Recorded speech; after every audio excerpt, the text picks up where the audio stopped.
ये नहीं कि भाई अफसरदा हो गए आप घर में बैठ गए, अफसरदा आप कितने दिन होंगे, तो आप अफसरदा होने की आपको जरूरत नहीं है।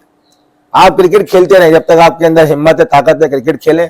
एक टाइम आएगा तो फिर आपने एक दिन तो आप अपने अल्लाह हाफिज कहना ही है। हार्ट होने की बात है क्या, हर इंसान होता है, बिल्कुल होता है, क्यों नहीं होता कि वो देख रहा होता है कि यार मैं खेल रहा हूँ फिर एकदम से बाहर हो गया, लेकिन वो एक वक्ती तौर पे होता है, फिर उसके बाद इंसान को आगे बढ़ना ही होता है। अगर आप आगे नहीं बढ़ेंगे तो फिर आप वहीं पे स्टक कर जाएंगे। तो यही था कि जो भी हुआ उसको पॉजिटिव लिया, आगे बढ़े, क्रिकेट खेली, अल्लाह ने दोबारा मौका दिया, दोबारा पाकिस्तान टीम से खेल गए।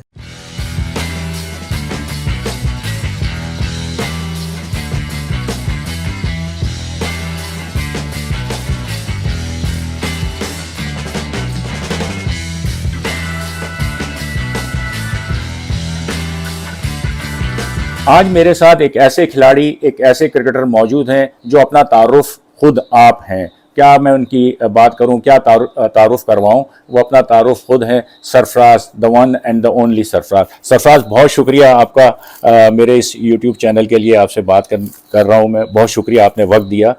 सरफराज, बड़ा ज़बरदस्त करियर।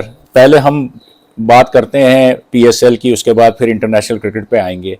PSL 9 अगर हम देखते हैं तो क्वेटा ने अच्छा आगाज़ किया, उसके बाद फिर हारना शुरू किया, लेकिन फिर ट्रॉफ़ी जिसकी चमक जो है वो आपके हाथों में हमने देखी। 2019 में आप जीते थे, लेकिन उसके बाद से फिर क्वेटा जीत नहीं पाई। लेकिन ये सीज़न खासा हंगामा खेज रहा आपके लिए भी और क्वेटा के लिए।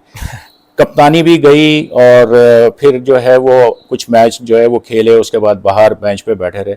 तो मायूसी कितनी है? पहले तो आपको अस्सलाम वालेकुम और सबको जो हमारे व्यूअर्स जो भी आपका चैनल देख रहे हैं, तमाम पाकिस्तानियों को ईद की बहुत बहुत मुबारकबाद। और जो है मैं यही कहूँगा, देखिए सीज़न का आगाज़ जो है वो अच्छा हुआ था हमारा, बिल्कुल PSL 9 का, लेकिन अनफॉर्चुनेटली बीच में फिर हमारा जब वो कॉम्बिनेशन टूटा, जब वो रदरफोर्ड जब गए, तो उसके बाद जब नए प्ले अंडर 12 थोड़ा सा उस तरीके से वो परफॉर्म नहीं कर पाया। लेकिन अगर ओवरऑल देखें तो हमारा आगाज़ बहुत अच्छा था, बड़ा अच्छा टीम ने स्टार्ट लिया। पहले 5 में से 6 में से आई थिंक टीम ने 3 या 4 मैच जीते हुए थे, तो पोजीशन बहुत ज़्यादा अच्छी थी। लेकिन वही होता है जब आपका टीम का कॉम्बिनेशन टूटता है तो फिर वो जो है थोड़ी सी मुश्किलात पैदा हुई टीम को। और जहाँ तक रही कप्तानी की बात, तो देखिए सनसनीखेज इसलिए नहीं था क्योंकि मुझे पता था कि हमारी बात पहले हो चुकी थी, तो इस वजह से मेरे लिए ऐसा कोई ऐसी प्रॉब्लम थी नहीं, कप्तानी होना ना होना, क्योंकि ये चीज़ें आपके साथ ज़िंदगी भर चलती नहीं है। ये तो आपको पता है कि ये आनी है और चली जानी है, तो आपने आगे बढ़ना है। तो अल्लाह का शुक्र है कि सारी चीज़ें बहुत नॉर्मल थी और सारी चीज़ें बहुत अच्छी थी। चलें, ये तो आपने कहा, लेकिन आपने एक ट्वीट किया, जो एक शेर आपने लिखा, और जब भी कोई इस तरह की चीज़ होती है तो वो ट्विटर पे आप कोई ना कोई जो है वो शेर जो है वो लिख देते हैं, तो उससे एक मायूसी और एक थोड़ी सी कहना चाहिए कि एक डिसअपॉइंटमेंट झलक रही थी। तो ये जो कप्तानी का जिस तरह आपने कहा कि पहले से सब कुछ था, तो इतना फिर इसको डिले क्यों हुआ बिल्कुल एंड टाइम पे आके? और ये फैसला जो है किसका था? क्योंकि फ्रेंचाइज क्रिकेट जो है वो तो मालकान चलाते हैं। प्रोफेशनल फुटबॉल में जो है वो जो मैनेजर होते हैं या हेड कोच जो भी होते हैं वो अपना फैसला कर रहे होते हैं, लेकिन फ्रेंचाइज क्रिकेट में तो मालकान का होता है। तो ये उनकी तरफ से क्यों नहीं आया? मतलब ये शेन वॉटसन ने कैसे एक मीटिंग के अंदर खड़े होकर कह दिया कि जी आप कप्तान नहीं है? देखिए जो आपने शेर की बात की, वो क्या होता है कि आप जब आप बैठे हुए होते हैं तो इत्तेफाक की बात है, आपको कोई शेर जो है ना वक्त अच्छा लग जाता है, तो ऑब्वियसली वो मुझे अच्छा लगा और मुझे शौक भी है सुनने का, तो मैं देखता रहता हूँ। और पर जो अच्छे शेर होते हैं ना वो अपने पास में सेव कर लेता हूँ, और उसके बाद जब मुझे लगता है कि यार आप लगा दो तो मैं फिर इसको लगा देता हूँ। तो ये मायूसी वाले शेर क्यों होते हैं? और वो मौके की जब आपके साथ कोई नाइंसाफी हो रही होती है, ज्यादती हो रही होती है, उसमें आपको क्यों ख्याल आता है कि ये शायरी? अब इत्तेफाक की बात है कि जो मैं सेव करके रखा होता हूँ वो वक्त आ जाता है, तो अपने ये है ना बस थोड़ा बहुत शौक भी है, तो बस इसलिए इंतजार कर रहे होते हैं आप भी। नहीं, ऐसे इंतजार नहीं कर रहा था, पर ऐसा होता है कि वक्त के साथ जो है ना वो आ रहा होता है, दिल चाहता है पर लगा दो, तो बस लगा दिया। और जहाँ तक ये बात देखें कि अनाउंसमेंट डिले क्यों हो गया, मैं आपको बताऊं कि मेरी बात जो है वो शेन वॉटसन से जो है वो हो चुकी थी। ऑब्वियसली नदीम भाई जो है वो चाह रहे थे कि इसको कोई बहुत अच्छे तरीके से हम इसको अनाउंस करें, और आपको पता है आजकल सोशल मीडिया का दौर है और चीज़ें कितनी जल्दी जो है वो बाहर निकलती हैं। तो थोड़ा सा मिसहैप हो गया, लेकिन नदीम भाई कि बिल्कुल ऐसा कोई ख्वाहिश नहीं थी कि इस तरीके से ये मिसहैप हो जाए। उनका बहुत ये था कि बहुत अच्छे तरीके से अनाउंस हो और पूरा एक फेयरवेल दें हम, सारी चीज़ें, लेकिन अनफॉर्चुनेटली वो नहीं हो पाया, इस वजह से सारी चीज़ें डिले हो गई। और देखिए जब टीम नई मैनेजमेंट आती है, नया कोच आता है, तो वो अपना एक माइंड लेके आता है। आपको पता है कोई भी कोच आता है तो अपनी एक थिंकिंग के साथ आता है, तो डेफिनेटली उनकी जो भी थिंकिंग होगी वो टीम के लिए बेहतर करने की कोशिश होगी। तो जो भी था वो उनका माइंड था, वो अपनी एक सोच के साथ आए थे। अनफॉर्चुनेटली वो रिजल्ट अच्छे नहीं आ पाए और ये पार्ट ऑफ गेम है। इंसान चेंज करने की सोचता है, 8 साल से कप्तानी की कोशिश की कि कुछ बेहतर किया, कुछ अच्छा किया, लेकिन समटाइम देखें चेंज भी जरूरी होता है। जिस तरह आपने कहा कि पहले से सब चीज़ें मतलब चल रही थी सिलसिला, तो मैं इसलिए आपसे शेयर करूंगा कि मैंने पीएसएल से पहले नदीम उमर साहब का एक इंटरव्यू किया था, तो उन्होंने कहा कि सरफराज बहुत बड़ा प्लेयर है और जो है उसको हम बहुत ही ऑनरेबल अंदाज से एग्जिट देंगे। अब ये मुझे नहीं पता कि वो एग्जिट से मुराद जो है वो कप्तानी से एग्जिट थी या पूरी टीम से आपको बाहर करने की एग्जिट थी। बहरहाल उन्होंने ये बात कही, लेकिन फिर जो सूरत-ए-हाल पैदा हुई जिस तरह कप्तानी का हुआ, उस पर यकीनन मतलब लोगों के जहनों में ये चीज़ आई कि मतलब जिस तरह आप शुरू दिन से पीएसएल में क्वेटा के साथ वाबस्ता है, तो मतलब एक अचानक जो है वो आपको कप्तानी से हटा देना, ये मुनासिब अंदाज नजर नहीं आए लोग। नहीं देखिए रशीद भाई, मैंने जैसे आपको पहले बताया कि अचानक नहीं था, चीज़ को चीज़ें मुझे ही पता थी। और देखें नदीम भाई की बात है, नदीम मैं समझता हूँ कि नदीम भाई जैसा जो शख्स है ना, वो शायद आपको बहुत कम देखने को मिलेंगे। जो जिस तरीके से वो, मेरा नहीं खैर, मेरा तो उनके साथ बचपन से ही मैं उनके साथ हूँ, तो ऐसा जो भी चीज़ें बाहर आई, आपको पता है सोशल मीडिया पे जो जिसका होता है, लेकिन नदीम भाई और हमारे जो ताल्लुकात हैं वो ऐसे हैं कि बिल्कुल एक जैसे हमारे एक फादर फिगर होते हैं ना, उस तरीके से बहुत बचपन से साथ लेके चले और सारी चीज़ें बहुत क्लियर। जैसे मैंने बताया कि नदीम भाई के बिल्कुल माइंड में नहीं था, तो नदीम भाई उस वक्त हुआ ये कि वो मीटिंग में ये चीज़ अनाउंस हो गई, चूँकि नदीम भाई फ्लाइट में थे, नदीम भाई को भी कोई आइडिया नहीं था। और आप उसके बाद देखें जो प्रेस कॉन्फ्रेंस हुई है, वो जो नदीम भाई के इमोशन थे वो आप सबके सामने, और वो प्योरली एक जेन्युइन इमोशन होते हैं, जो किसी के लिए अगर आप फीलिंग लगते हैं तो वो इमोशन नदीम भाई के थे। तो कब आपको पता चला था कि मतलब ये कब, यानी ये पहले हमारी बात हो गई थी पीएसएल से, इस बार आप कप्तान नहीं होंगे? पीएसएल से पहले शेन वॉटसन से जब वो 1-to-1 अपने प्लेयरों से बात कर रहे होते हैं, जो कि स्टाइल होता है एक कोच का, जो फॉरेन कोच होते हैं, तो वो उन्होंने अपना जो है प्लान जो है वो बता दिया था मुझे। तो मतलब ये कि दो बड़े फैसले हुए इस बार, एक तो मोइन खान जो है वो हेड कोच से जो है डायरेक्टर आ गए, एक आप कप्तान नहीं रहे, तो इसका मतलब है कि कोयटा ने ये सोचा था कि इस बार हमने चेंज लानी है। देखिए जरूरी होता है, देखें 8 साल होता है, 8 साल किसी भी फ्रेंचाइज में देखें बहुत बड़ा टाइम होता है। आप 8 साल कप्तानी करना, आई थिंक मेरे लिए तो बहुत ही ऑनर की बात थी कि उन्होंने, नदीम भाई ने जो है पूरा कॉन्फिडेंस जो है मुझ पर रखा और 8 साल कप्तानी करे। तो ठीक है, अल्लाह का शुक्र है, हमने जितनी भी कप्तानी की वो बहुत अच्छी की थी, कुछ अच्छे बुरे रिजल्ट जो है वो आए जरूर, लेकिन ये कह सके समटाइम अच्छा होता है कि आप चेंज करते हैं। देखिए शुरू में तो हमारी लग बहुत अच्छी गई, बहुत अच्छा जा रहा था। जैसे मैंने कहा ना, T20 गेम जो है वो एक कॉम्बिनेशन का गेम है। अगर खुदा ना खास्ता आपका कॉम्बिनेशन आगे पीछे हो जाता है, या कोई जो आपकी टीम पहले बनती है उसमें से 1-2 प्लेयर आपके आगे पीछे हो जाए, तो फिर वो टूट जाता है। तो टीम बेहतर ने किया, लेकिन अनफॉर्चुनेटली आखिरी मैच में रिजल्ट बेहतर नहीं है। लेकिन इंसान है, चाहे वो आपने जिस तरह का कि पहले से तय हो गया और सारी चीज़ें बता दी गई थी, लेकिन इंसान है, सारी चीज़ें सोच रहा होता है। तो क्या इस फैसले से आपकी कारकर्दगी पर असर नहीं पड़ा? क्योंकि बैटिंग में अनफॉर्चुनेटली उस तरह आपसे परफॉर्म नहीं हो सका, और फिर 6 मैच आप खेले, 5 इनिंग्स में बैटिंग आई, और उसके बाद फिर आप बाकी मैचों में भी नहीं खेल पाए। नहीं देखिए बिल्कुल ऐसा नहीं था, क्योंकि जब आपको पता होता है ना, तो आपको आपका माइंड आपका क्लियर हो जाता है परफॉर्मेंस के लिहाज से। लेकिन अनफॉर्चुनेटली मैं कहूँगा ठीक है, उसमें मैं अपना फॉल्ट समझता हूँ। 1-2 इनिंग ऐसी थी जहाँ पे मुझे लंबा खेलना चाहिए था, यहाँ पे मेरे अपने बैट शॉट की वजह से जो है वो मैं आउट हुआ। एक लाहौर वाली इनिंग थी जो कि मैं लंबा कर सकता था, उसके अलावा एक आध इनिंग और भी थी जहाँ पे मैं लंबी बैटिंग कर सकता था। उसमें कुछ अपनी गलतियाँ भी हैं, और ये आपको पता है इंसान क्रिकेट में जितना खेलते, जितनी गलतियाँ करता है उतना सीखता है, और हर रोज सीखता है। तो आई थिंक मैं समझता हूँ इसमें कुछ मेरी गलतियाँ थी, जिसकी वजह से मेरी इनिंग जो है वो जाया हुई। लेकिन एक रेगुलर विकेट कीपर, एक वर्ल्ड क्लास विकेट कीपर, जिस तरह आपका एक तजर्बा है, आपको बिठा के एक ऐसा खिलाड़ी जो विकेट कीपिंग पे लाए कि जिसका कोई इतना विकेट कीपिंग का एक्सपीरियंस नहीं था, तो वो उसको किस तरह टेक्निकली आप देखते हैं? देखिए टेक्निकली उसमें ये देखें डिसीजन ये था कि वो जो 4 ओवरसीज हमारे खेल रहे थे, वो एक, मैंने कहा था जैसे रदरफोर्ड चले गए थे तो एक ओवरसीज डालना था, क्योंकि बॉलिंग में हम चेंज इस वजह से नहीं कर सकते थे क्योंकि अकील हुसैन बहुत अच्छा परफॉर्म कर रहे थे, और हमारे पास कोई ऐसा ओवरसीज नहीं बैठा हुआ था कि हम जिसको खिलाते हैं उसकी जगह पे। तो आई थिंक ये था। और जहां तक लॉरी हैविंग के, देखिए ऑब्वियसली मिस्टेक होना तो ये पार्ट ऑफ गेम है, लेकिन वो विकेट कीपिंग करते रहे T20 शॉर्टर फॉर्मेट में जो है वो विकेट कीपिंग करते रहे। अब ये तो किसी के साथ भी जो है वो हो सकता है कि भाई, हो सकता है मैं खड़ा होता शायद मुझसे स्टंप छूट जाते हैं, लेकिन ये उनका T20 का एक्सपीरियंस था विकेट कीपिंग करने का। तो आप किस तरह आप देख रहे हैं कि आप मतलब मेंटली यानी खुद को रिलैक्स फील कर रहे हैं, या अब आप किस तरह आप पीएसएल में अपना फ्यूचर किस तरह देख रहे हैं कोयटा के साथ? देखिए जब तक आप क्रिकेट खेल रहे हैं रिलैक्स तो आप हो नहीं सकते। तो ये है कि जब ऑब्वियसली तैयारी जो है आप पूरे सीजन ही कर रहे होते हैं, कोई ना कोई क्रिकेट जो है वो खेलते रहते हैं। अभी अनफॉर्चुनेटली हमारा सीजन अभी फिनिश हुआ है, एक वनडे का टूर्नामेंट जो है वो रह गया, तो वो अभी होना है। उसके अलावा देखिए बस अभी जो भी क्रिकेट आएगी कोशिश करेंगे उस पर फोकस करें, और जब PSL आएगी तो इंशाल्लाह मौका मिलता है तो उसमें दोबारा फॉर्म को रिगेन करने की कोशिश करेंगे। और दूसरा ये कि अब बातें हो रही हैं कि जी वो चैंपियंस लीग कराई जाए, दोबारा शुरू की जाए, जिसमें तमाम मुल्कों की T20 जो टीमें चैंपियन हैं, फ्रेंचाइज टीमें हैं, वो पार्टिसिपेट करे। तो वो इस फैसले को, इस ख्याल को किस तरह देख रहे हैं कि कोयटा जो है वो मतलब जीते और आप दोबारा जो है वो मतलब उस धारे में आए कि जहां दूसरी बाहर की टीमों से भी मुकाबला हो सके? देखिए बहुत अच्छा एक्सपोजर है अगर इस तरीके का इवेंट हो जाता है। जैसे आपको पहले पता है कि एक बार लाहौर लायंस जो है वो खेलने गई थी इंडिया, फिर सियालकोट स्टैलियन जो है वो साउथ अफ्रीका चैंपियंस लीग खेलने गई थी। आई थिंक फ्रेंचाइज क्रिकेट के लिए एक बड़ा जबरदस्त एक्सपोजर होगा कि अगर चैंपियंस लीग इस तरीके से इतने सारे मुल्क 7-8 मुल्कों में जो है लीग्स होती है, तो अगर उनकी एक टूर्नामेंट हो तो आई थिंक बहुत ही आउटस्टैंडिंग टूर्नामेंट होगा। जो जो भी प्लेयर्स जिन प्लेयर्स मुल्कों की टीम है उस फ्रेंचाइज जो सिलेक्ट होकर जाएंगे, तो आई थिंक बच्चों के लिए बड़ा जबरदस्त एक्सपोजर होगा जो भी लड़के उस टीम का पार्ट होंगे। अच्छा सरफराज, आप शुरू दिन से कोयटा के कप्तान रहे, सारी चीज़ें रहीं, और जो भी फैसले होते हैं जाहिर सी बात है कि उसमें कप्तान की राय की बड़ी अहमियत होती है। हमने जब भी बात की मतलब नदीम उमर साहब से, तो वो उन्होंने इस चीज़ का एतराफ़ भी किया और इस चीज़ को तस्लीम किया कि कुछ खिलाड़ियों को हमने रिटेन करना चाहिए था, वो हमने मतलब छोड़ दिए, वो चले गए, और ये सारी चीज़ें रहीं।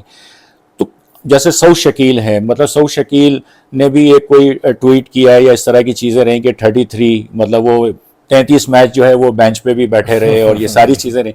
तो ये चीज़ें किस तरह इन चीज़ों को देखते हैं कि कोयटा की जो परफॉर्मेंस में अप एंड डाउन आते गए और आखिरी के 2-3 सीज़न बहुत ही डिक्लाइन पे आया, उसमें ये चीज़ें कैसी रहीं कि प्लेयर्स भी अवेलेबल नहीं थे, जिन प्लेयरों ने शुरू में कमिटमेंट की थी वो नहीं आए, कुछ प्लेयर्स जो है वो फिर मतलब रिलीज़ कर दिए गए, तो इससे कितना फ़र्क पड़ा कोयटा की परफॉर्मेंस? देखिए इससे आपको बहुत फर्क पड़ता है। जब भी आप कोई सीजन की टीम बनाते हैं तो आप पहले अपनी प्लेइंग 11 रख के टीम बनाते हैं। जब भी जो भी टीम होती है वही पहली ये कोशिश होती है कि यार अपने जो 11 प्लेयर है पहले वो सिलेक्ट करेंगे, हम क्या हमारी बेस्ट प्लेइंग 11 जो हो सकती है। जब आप ड्राफ्ट में जाते हैं तो फिर उसके बाद आप देखते हैं कि यार ठीक है इसका बैकअप ये होगा, इसका बैकअप ये नहीं होगा तो ये होगा, ये होगा, ये होगा। लेकिन होता क्या है जब आप टॉप के प्लेयर उठाते हैं और फिर वो सडनली आपको जो है वो बिल्कुल टूर्नामेंट से एक दिन पहले या बिल्कुल आपको पता चलता है कि वो नहीं आ रहे, तो फिर आपका पूरा कॉम्बिनेशन जो है ना वो टूट जाता है। अब अगर आप जैसे एक मिसाल देता हूँ आपको, मैं हसरंगा को हमने सिलेक्ट किया। अब हसरंगा इस वक्त दुनिया में अगर T20 क्रिकेट की बात करें तो नंबर 1 या नंबर 2 पर है वो बॉलिंग के लिहाज से।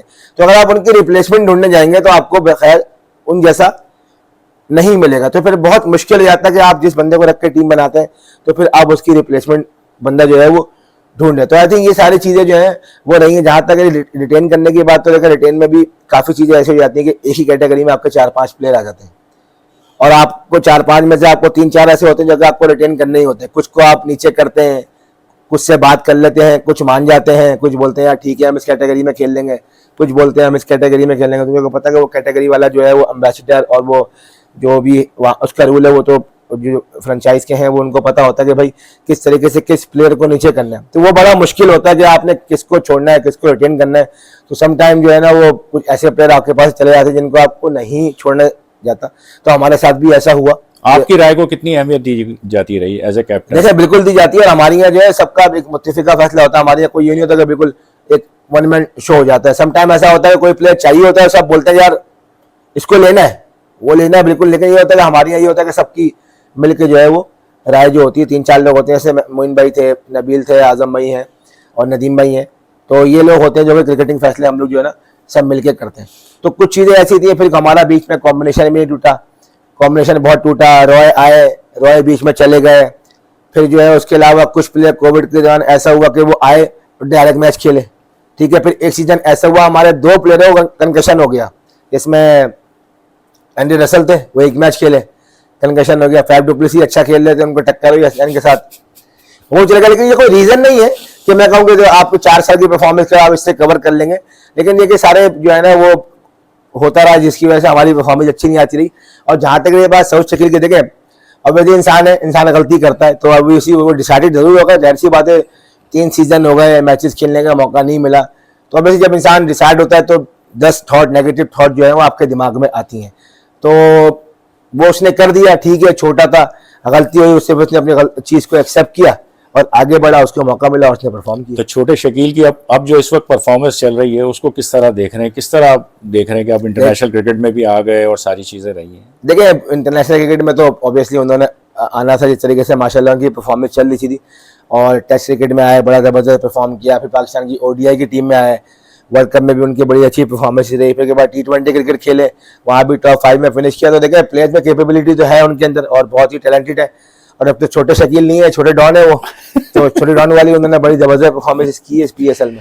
अच्छा सरफराज, जब हम आपके करियर पर नज़र डालते हैं तो ये पीछे जो तस्वीर है ये एक ऐसा यानी स्टेटमेंट है, एक ऐसा मौका, एक ऐसा सबूत है कि जिससे मतलब कहना चाहिए कि पूरा पाकिस्तान सबको फ़ख्र है। क्या यादें हैं इस चैम्पियंस ट्रॉफ़ी की? क्योंकि उसके बाद फिर सूरत हाल काफ़ी बदली आपके साथ भी, लेकिन पहले मैं ये पूछूंगा कि चैम्पियंस ट्रॉफ़ी की क्या यादें थी कि उस वक्त टीम भी लड़खड़ा रही थी, फिर एक थोड़ा सा मतलब एक मोड़ आया और उसके बाद फिर टीम ने ऐसा आगे की तरफ देखा कि फिर देखें, ये यादें ऐसी हैं कि ये आप कभी अपनी लाइफ में जो है ना भूल नहीं पाते। आई थिंक हर क्रिकेटर का ख्वाब होता है कि उसकी लाइफ में क्रिकेट खेलते हुए या उसकी जो भी उसके जो काम करता है वो उसके उसमें लाइफ में ऐसी अचीवमेंट हो जो कि ज़िंदगी भर जो है वो उसको याद रहे। तो आई थिंक हम बड़े खुश नसीब है, अल्लाह ताला का जितना भी शुक्र अदा करें कम है कि अल्लाह ताला ने हमें एक ऐसी अचीवमेंट दी जो कि हम ज़िंदगी भर याद रखेंगे, और अगर हमारे बच्चे जब बड़े होंगे तो वो भी देखेंगे हाँ भाई क्रिकेट खेलते हुए कुछ ना कुछ अचीवमेंट इन लोगों ने की है। तो बच्चा तो माशाल्लाह जो है क्रिकेटर का बच्चा जो है वो उसके हाथ में जो है वो बल्ला और गेंद ही होगी। अब तस्वीरें देखता हूँ, अभी हम अपने व्यूअर्स को भी तस्वीरें दिखाएंगे अब्दुल्ला की, तो उसमें भी वही कहना चाहिए जरासीम है और वही एक फड़क नज़र आती है जो आप में है। देखें, वो अभी तो छोटे हैं, ऑब्वियसली जब बड़े हो रहे थे, जब छोटे थे 1 साल के थे, तो ऑलमोस्ट उन्होंने पूरे साथ टीम के साथ टूर किया, फैमिली के साथ ही रहती थी। तो जरासीम तो अभी तक जो है उनके अंदर नजर आ रहे हैं, कभी वो फास्ट बॉलिंग कर रहे होते हैं, कभी लेग स्पिन कर रहे होते हैं, बैटिंग कर रहे होते हैं। तो ये कि अभी तक तो जरासीम उनके अंदर मौजूद है। अब देखते हैं कि आहिस्ता आहिस्ता वक्त के साथ बड़े में आपको पता है कि जिस तरह का दौर चल रहा है, बच्चे फुटबॉल की तरफ भी जा रहे हैं, गेम्स की तरफ भी जा रहे हैं, लैपटॉप और फोन का दौर आ गया। तो अभी तक तो क्रिकेट का शौक बहुत ज्यादा है, अब देखते हैं कि आगे जाके क्या होता है। तो देखें, hope for the best. Sarfaraz, world number 1 Pakistan, 11 लगातार सीरीज T20 की आपकी कप्तानी में, फिर एकदम एक चेंज आया पाकिस्तान की टीम में भी, आपके करियर में भी। कितना इस चीज़ को अभी तक महसूस करते हैं कि जो चीज़ें हुई वो होनी नहीं चाहिए थी आपके साथ? देखिए, मैं इन चीज़ों को तो बिल्कुल नहीं सोचता कि जो चीज़ें हुई उनको होनी नहीं चाहिए था रशीद भाई, और अल्लाह का शुक्र है जो भी टाइम गुजरा, चाहे वो पाकिस्तान में खेलते एज अ प्लेयर खेलते हुए गुजरा, एज अ कैप्टन खेलते हुए गुजरा, बहुत अच्छा गुजरा, और अल्लाह का जितना भी शुक्र अदा करूँ कम है। और इसमें मैं अपने तमाम उन प्लेयर्स का जिनके साथ मैं खेला as a player, as a captain, जब जो मेरे अंडर खेले, उन सबका इसलिए मैं शुक्रिया अदा करना चाहूँगा क्योंकि बहुत ही ज़बरदस्त टाइम गुजरा और बहुत ही सबके साथ जो है ना बहुत अच्छा टाइम गुजरा, और हमने कोशिश की कि एक अच्छी क्रिकेट खेलें सबने मिलके। और I think as a captain जो है वो जितने भी मेरे प्लेयर्स थे, चाहे वो मेरे जूनियर प्लेयर्स थे या वो सीनियर प्लेयर्स थे, सब बहुत आउटस्टैंडिंग रहे और बड़ा अच्छा टाइम गुजरा। तो कोई मायूसी नहीं है बिल्कुल भी, अल्लाह का शुक्र है जो टाइम अभी गुजर रहा है, जितने टाइम टीम से बाहर भी रहा, तो डोमेस्टिक क्रिकेट खेली, कोशिश की जो भी फॉर्मेट मिले उसमें भी बड़ी जबरदस्त बस कोशिश की कि परफॉर्मेंस करने की कोशिश करी। और यही मेरा मोटिव था कि यार कोई भी चीज़ें ज़िंदगी भर आपके साथ नहीं रहती हैं, तो ये सब चीज़ें दिमाग में थी, तो इसी वजह से कोई ऐसा कोई प्रॉब्लम नहीं हुई।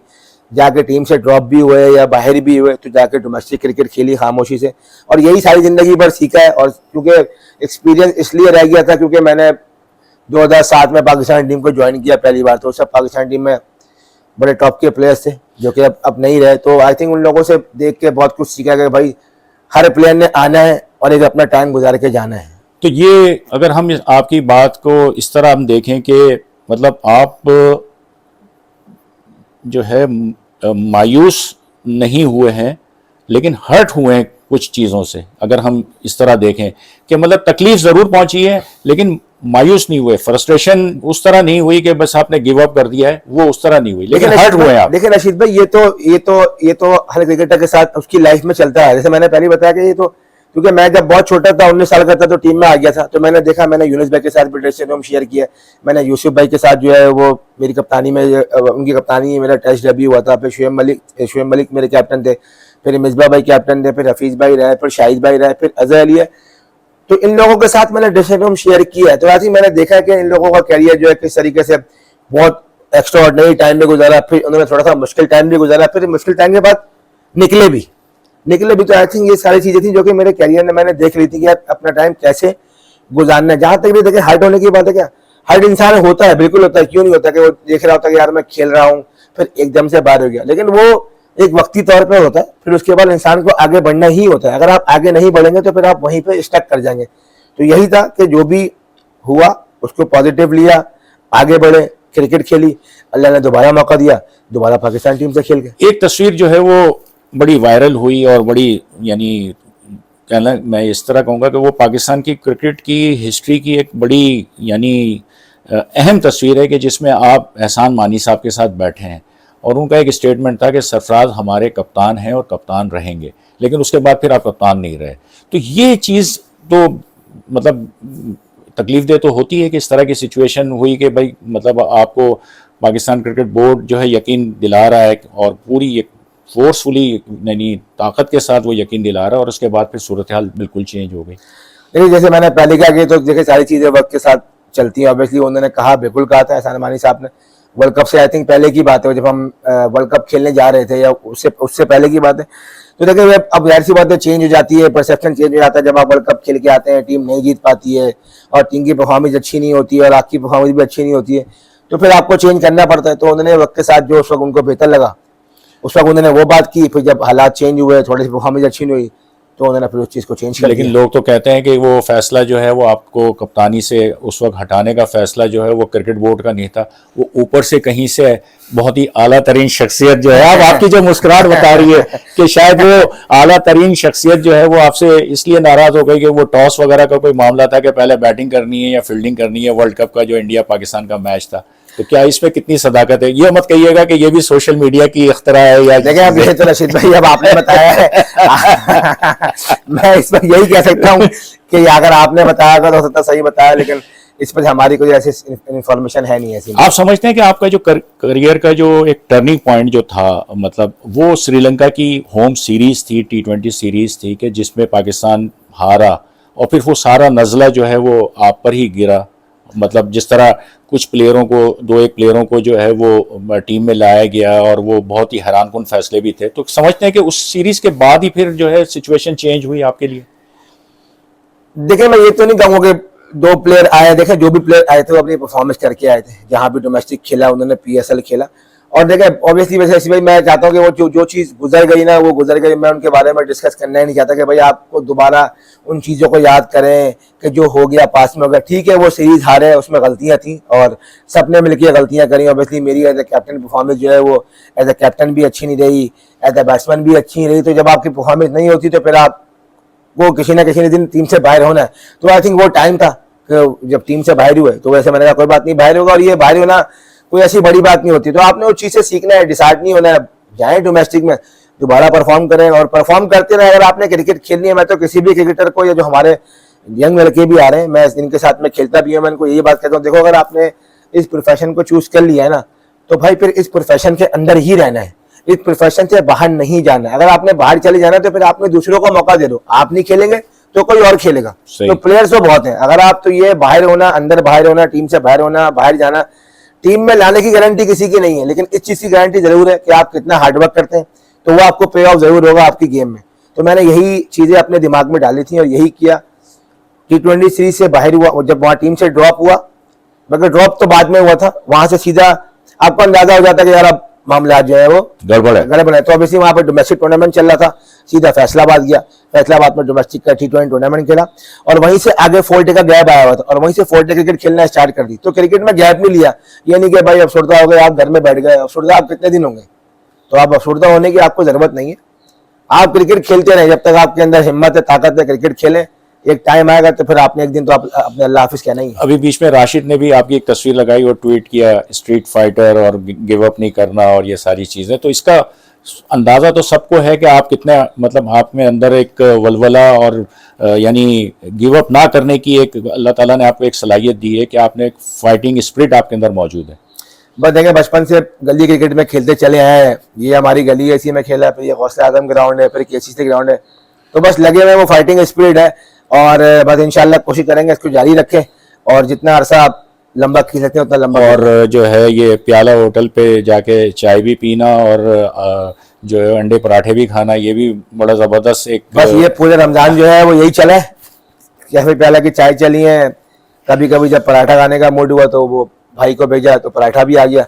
तो ये सारी चीजें हैं जो कि हमारे शहर की जो है बड़ी खूबसूरती है। आप रात में किसी टाइम भी चले जाएं तो आपको जो भी खाना है, मतलब ऐसे टाइम पे जाए रौनक है। और रमजान में तो आपको पता है रौनक होती है, हर जगह जो है वो होटल खुले हुए होते हैं शहरी तक।